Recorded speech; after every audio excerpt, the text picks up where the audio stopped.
క్రికెట్లో ఫార్మాట్‌తో సంబంధం లేకుండా ఏ దేశంలో ఆడుతున్నాము అనే దాంతో కూడా ప్రమేయం లేకుండా మైటీ పవర్‌లా కనిపించే ఆస్ట్రేలియా టీ20 వరల్డ్ కప్‌లో ఎందుకిలా ఉస్సూరుమనిపిస్తా ఉంది? చూస్తేనే జాలేస్తుంది. జింబాబ్వే లాంటి టీం చేతిలో ఓడిపోయింది. ఆఖరికి శ్రీలంక చేతిలో కంగుతిన్న తీరు చూస్తే ఇది ఆ ఆస్ట్రేలియానేనా అనిపించట్లా? ఎందుకు ఇలాంటి పరిస్థితి?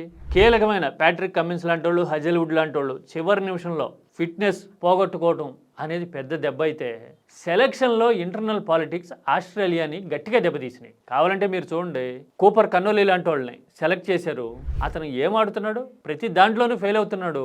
అతను ఏదో ఆల్రౌండర్ పడుస్తాడు అని చెప్పి స్టీవెన్ స్మిత్ని పక్కన పెట్టి మరీ తీసుకున్నారు కదా.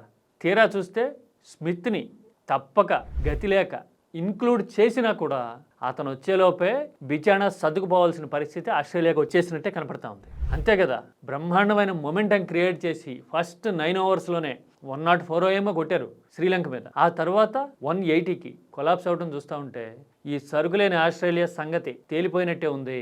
ఈ వరల్డ్ కప్ మర్చిపోవాల్సిందే ఆస్ట్రేలియా అని అనిపిస్తూ ఉంది ఇప్పటికైతే. ఏమంటారు? Internal politics last minute set బ్యాక్సే ఆస్ట్రేలియాని దెబ్బకొట్టాయా?